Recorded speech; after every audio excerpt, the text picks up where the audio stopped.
Eu, adolescente, lá pelos 11, 12 anos de idade, eu comecei a escrever um diário. O meu diário, assim, não tinha nada de pessoal no diário. O diário só tinha assim: ontem eu fui ver Os Boas-Vidas, né? Ontem eu fui ver... e eu fiquei surpreendido que com 13 anos de idade eu vi Blow Up, do Antonioni, né? Ontem eu fui ver 007. Eu não mencionava só os filmes, como eu fazia uma espécie de uma pequena crítica dos filmes. Enfim, as coisas começaram assim. Não começaram com nenhuma intenção específica, mas começaram pela minha paixão por cinema.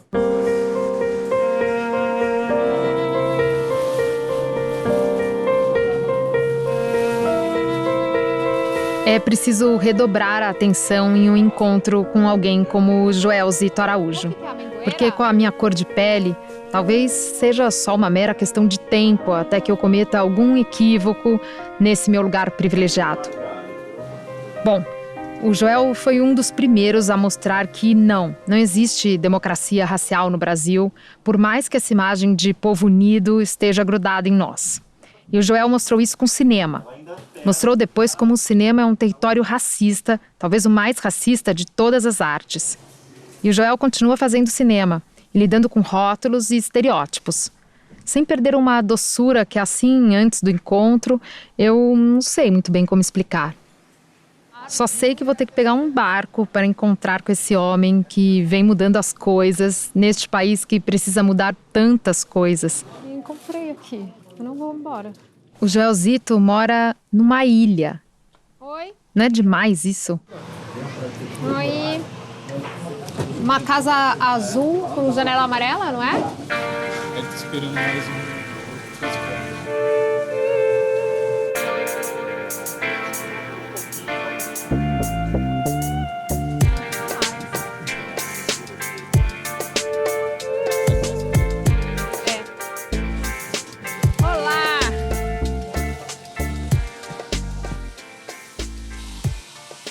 Tudo bom? Ai, que delícia, gente. Que demais. Joelzito, essa ilha aqui no Rio de Janeiro, como é que aconteceu?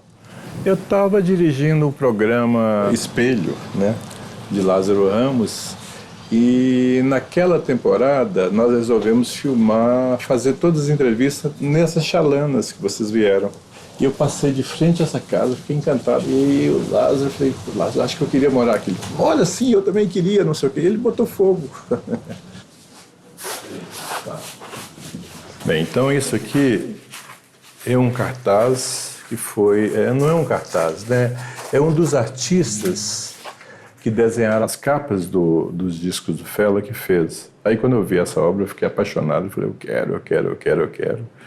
Mas não é o cartaz do Fela, o cartaz do Fela é um pouco diferente disso. Vamos falar do Fela Kuti. Como é que aconteceu? Você curte a música? Eu conheço o Afrobeat desde os anos 80, eu gosto do Afrobeat, mas eu não conhecia a história do Fela. E um dia, por sorte, o biógrafo do Fela veio morar no Brasil, viu os meus filmes. Ele logo que chegou no Brasil, ele que me contou, assim, 3 meses que ele estava no Brasil, eu estreiei Negação do Brasil, ele foi, inclusive me cumprimentou. E aí depois, quando ele viu Filhas do Vento, ele falou assim, cara, você tem que fazer o filme do Fela, você tem a sensibilidade para fazer o filme que o Fela precisa. Aí ele me deu a biografia. Quando eu li a biografia, eu falei, mas que fantástico, né? E quando eu enxerguei essa possibilidade, eu comecei a buscar dinheiros.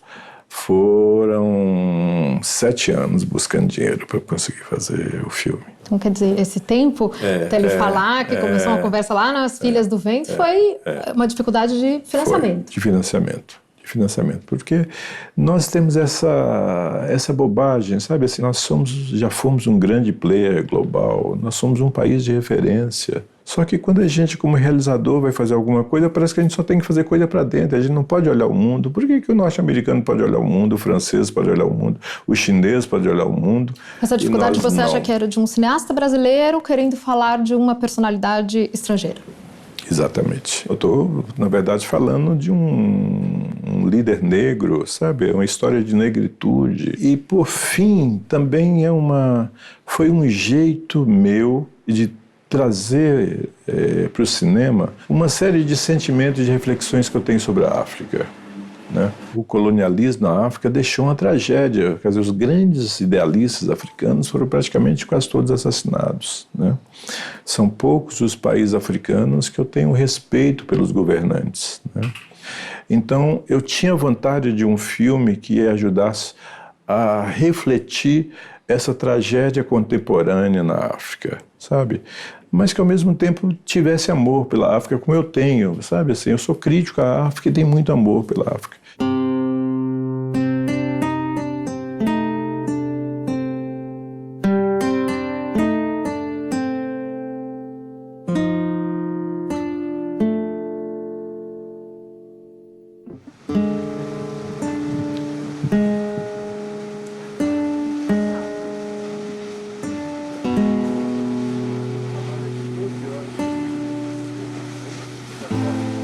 Tenho uma mulher em Cabo Verde, uma filha na Europa e a outra nos Estados Unidos.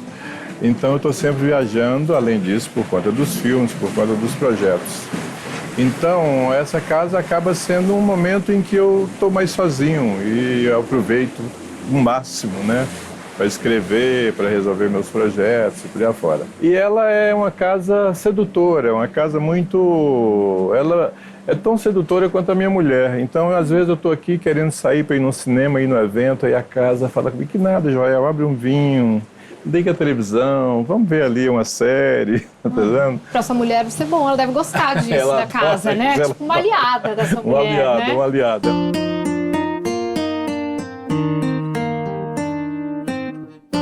A mais velha está em Los Angeles, vai fazer cinema lá, ela tem 34. E a mais nova está em Roma, está fazendo estágio na FAO, tem 25. E a mais velha, quando era criança, quando eu e a mãe dela nos separamos, ela não gostava de comer em restaurante. Ela ficava final de semana comigo, final de semana com a mãe. Eu comecei a cozinhar com ela, tomei gosto. E que prato você manda bem na cozinha? Estou numa fase de comida indiana, estou adorando. Nossa! Essa minha filha mais jovem, ela fez o último ano de graduação dela em Bombay. Né? Eu fui à Índia e fiquei meio encantado, assim. Então hoje eu estou numa fase que eu estou adorando comida indiana. Toda vez que já as pessoas estão cansando da minha comida indiana, né? Mas eu vou mudando de tempos em tempos, eu mudo de Tem uma cozinha internacional aí. Eu queria saber de parcerias na intimidade. Por exemplo, para quem você mostra um primeiro corte. Você mostrou um primeiro corte do Fela. Você tem parceiros, assim, que você troca ideias, que você confia? Eu tenho tantos bons parceiros, assim. É muito metido, eu vou ser muito metido agora, você me perdoe de ser metido. Fela, por exemplo, eu mostrei para Jihan El Tahrir, que é uma das documentaristas africanas, ela é egípcia, mais famosa da atualidade, ela é uma das votantes do Oscar. Ela deu várias boas sugestões, ela é super amiga, já hospedei ela na minha casa. Eu mostrei para o Mantia Daiwara, que é o maior crítico de cinema negro da atualidade, que dá aula tanto na Universidade de Nova York como dá aula na Sorbonne, né? Que viu o corte anterior, que fez sugestões e que também já almoçou aqui nessa casa, já cozinhei para ele.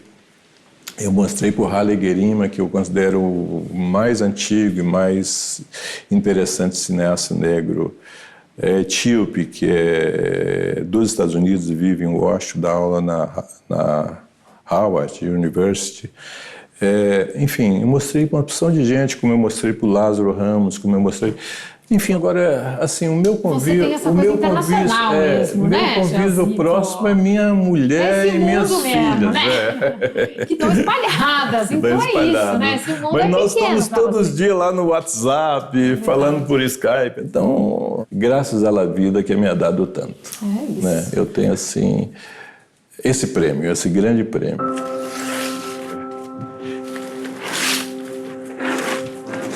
Você sabe que há muito tempo as minhas filhas aprenderam isso comigo. Eu fico trabalhando ali, escrevendo, né? Aí chega uma hora que a coisa não rende, né?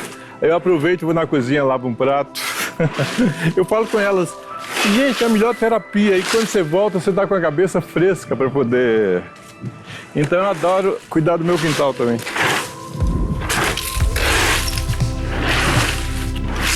Pronto.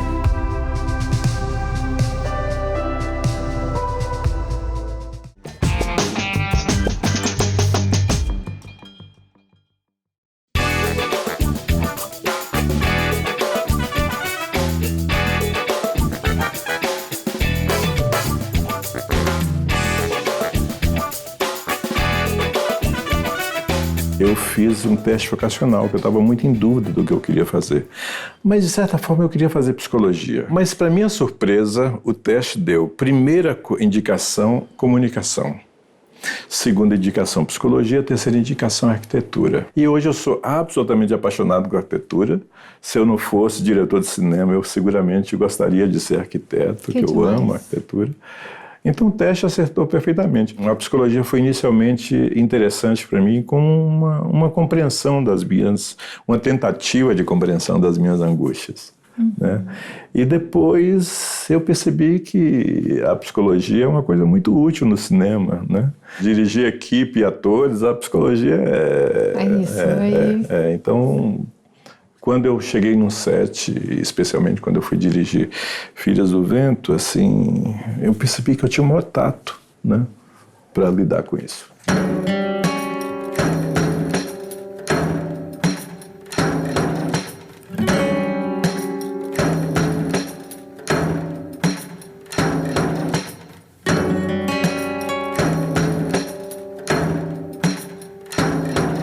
Como é que foi para você a experiência na ficção com As Filhas do Vento? Porque aí você sai um pouco da reflexão, da provocação pelo pensamento, mas vai numa provocação ali de colocar mulheres protagonistas, né? Numa história que também fala da desigualdade, mas, enfim, numa ficção.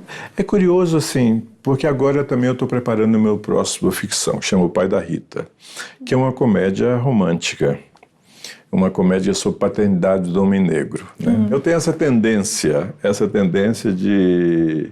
Eu também não tenho nenhum compromisso com isso, mas tenho essa tendência de quando eu vou para um documentário, eu estou mais interessado em um assunto, digamos, político. Né? E na ficção eu quero pegar mais a política do ponto de vista do cotidiano, do ponto de vista das relações, quer dizer, a micropolítica. Né?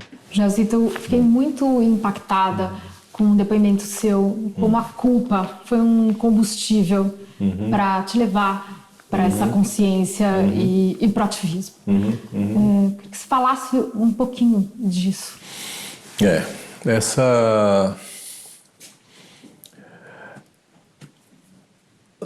Essa coisa de você ser filho de um casamento interracial e ser criado pela família branca não é uma coisa fácil para a maior parte das pessoas que viveram isso. Especialmente numa sociedade que desvaloriza o lado branco, que não gosta do lado negro. Foi o que aconteceu comigo. Meus pais se separaram quando eu tinha 6 anos de idade. O meu avô paterno, por uma manobra na justiça, ele conseguiu o direito de criar os netos. E eles foram super amorosos, tanto meu avô quanto minha avó, enfim. Eu, inclusive, meu padrão de voz não é parecido com meu pai, é parecido com meu avô. Mas essa coisa deixou uma marca, né? E junto com a separação, a família do meu pai era uma família de mais dinheiro. Meu avô, inclusive, tinha bastante dinheiro, ajudou a me dar uma boa educação de base. Enfim, então eu chego na adolescência, vivendo em um contexto de classe média, com uma mãe que era lavadeira e empregada doméstica. Então, junta raça e classe. Eu, nos finais de semana, ia visitar minha mãe. Minha mãe, junto com meu pai, super apaixonados comigo. Então, assim, eu tive esse conforto de ser primeiro filho, de muita paixão, etc, etc. Mas essa pressão da sociedade brasileira pelo branqueamento me deixou com vergonha de dizer quem era minha mãe. Minha mãe, quando eu encontrava com ela na rua, eu não pegava na mão dela, que eu não queria que as pessoas soubessem. Em um determinado momento, isso explode como culpa. Né? Explode como culpa e explode como revolta. Revolta comigo mesmo e revolta com aquilo que estava me fazendo me comportar assim. Então, eu já tinha me tornado um leitor voraz e também, de certa forma, essa coisa me fez ficar atento, né, no início da adolescência ao cinema norte-americano, por exemplo, quando eu vi Shaft. Eu fiquei embasbacado com aquele filme, né? Quando eu vi Imitação da Vida, um filme que fala exatamente, eu vi quando era adolescente, que fala exatamente o caso de uma filha de uma mulher negra com um homem branco, que ela tinha características mais brancas e que ela escondia a mãe, né? Ela tinha vergonha da mãe. Essa coisa me mexeu, né? E a minha consciência racial, a minha coisa, surge daí, né? Surge disso, surge...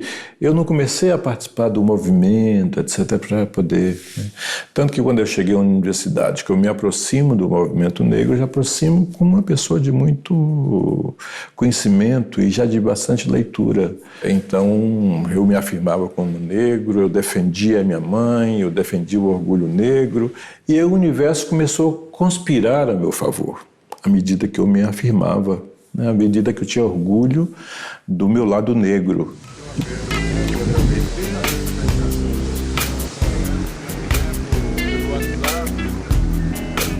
Eu acho que teve uma coisa que provocou uma enorme mudança, que foram as cotas na universidade. Esses, sei lá o que, 15 anos de cotas, né, trouxeram mais de 300 mil estudantes negros nas universidades brasileiras.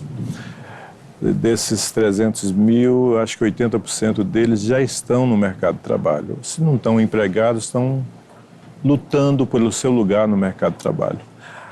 A diferença da minha geração, que nós na universidade éramos poucos, né? Negros retintos, então, quer dizer, mulatos que nem eu, assim, encontrava alguns, né? Mas os mais retintos, esses aí eram raros, totalmente raros, né? Então, acho que esse panorama mudou muito, né? E hoje você vê uma emergência profissional em várias áreas, e essa emergência profissional também no campo audiovisual. Por exemplo, no encontro de cinema negro criado pelos Oswald Bubu, no Brasil, África e Caribe, né? Da curadoria, eu pude observar, assim, a cada ano são quase 200 curtas e médias e alguns longas que estão sendo realizados de norte a sul do país. Essa oportunidade, né, que foi a primeira vez em que ser negro no Brasil trouxe alguma vantagem, que foram as cotas na universidade, trouxe esse novo panorama de profissionais. Uhum.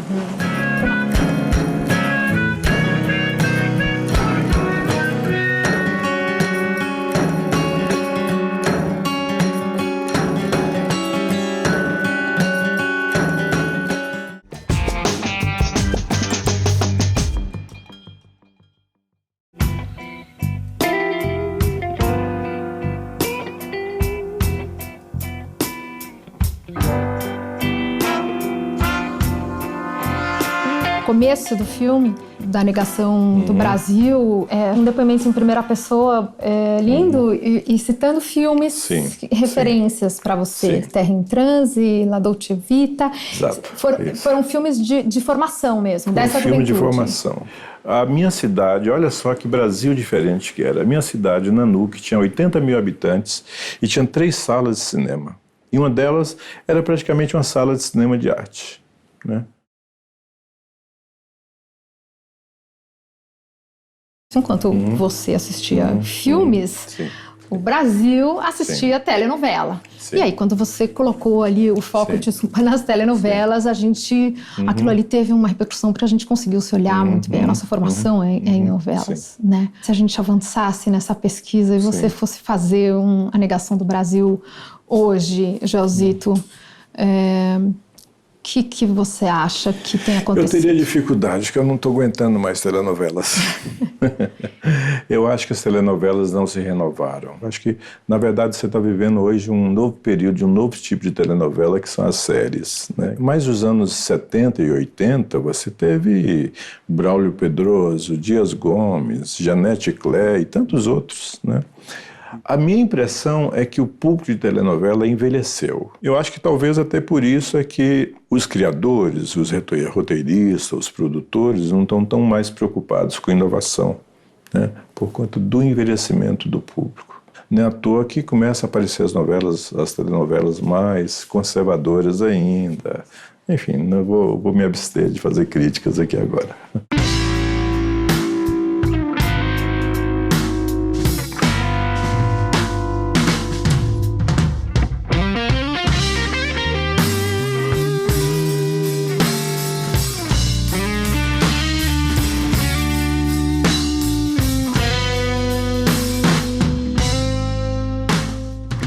Pensando na sua obra e nessa contribuição para a reflexão, de a gente olhar para esse Brasil.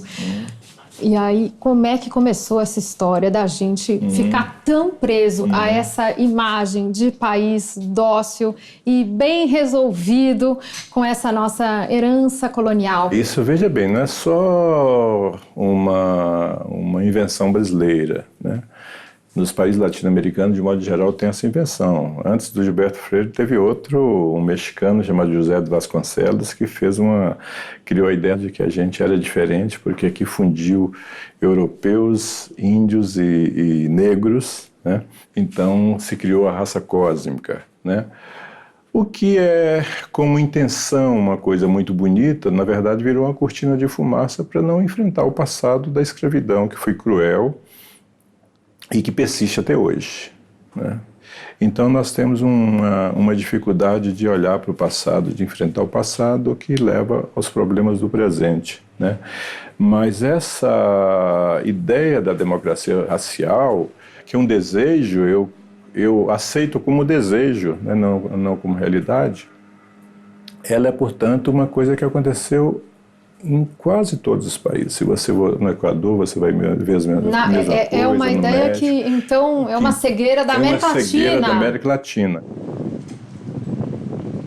Encontrei uma pesquisa, acho que um levantamento seu, que eu acho que é de 2013, 2014, que você citava. Número de cineastas vivos no Brasil, 400 na época.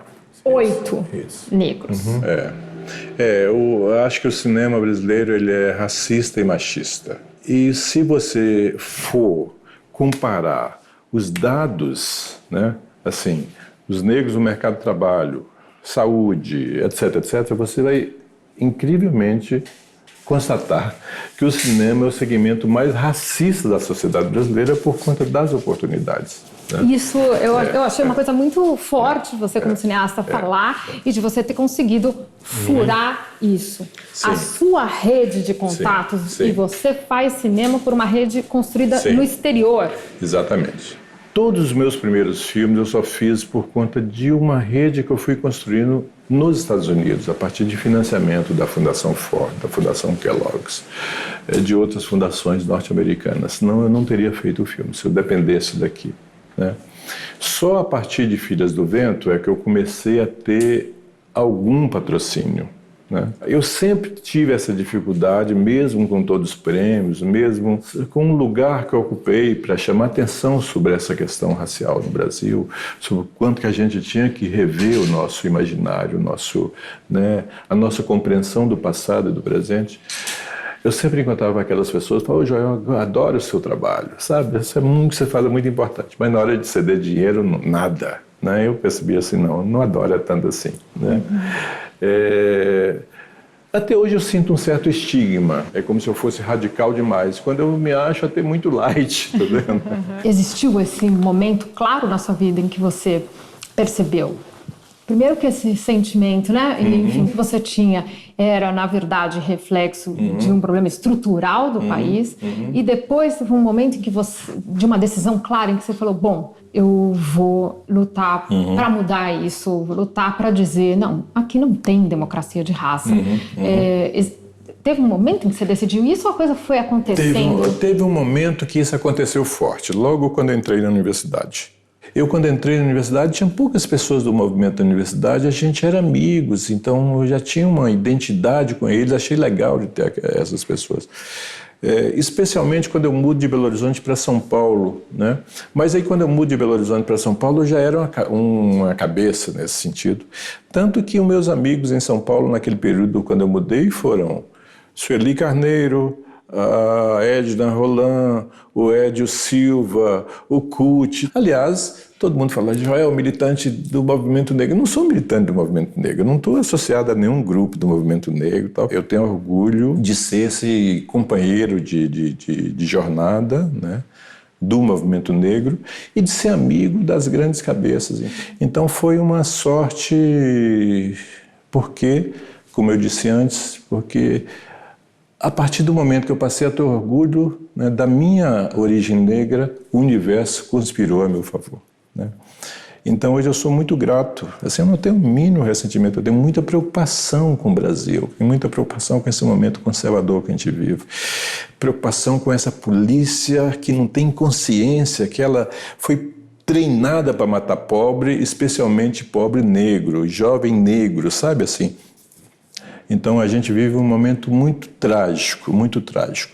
Mas por outro lado a gente vive um momento também, independente desses loucos, a gente vive um momento muito bonito, que você já tem uma nova geração que já nasceu em berço esplêndido, sabe? Berço esplêndido, assim, com pais que eram conscientes da sua negritude, tinham orgulho da sua negritude, e essas pessoas desde cedo foram... já recebeu o leite da mãe quente, gostoso, sabe? Já cresceu olhando para o seu pai que tem orgulho da negritude, da sua mãe que tinha orgulho da negritude, que incentivou o orgulho deles, portanto, sem nenhuma culpa, né? Envergonhada como eu tive na minha infância. Esse país, um dia nós vamos ser cidadãos. Cada brasileiro vai olhar o outro como cidadão, sabe? O outro não é um meliante, sabe? O outro é um cidadão. Então eu tenho certeza disso, eu tenho certeza que a gente vai sair da lama. A gente vai... Essa Lotus vai desabrochar.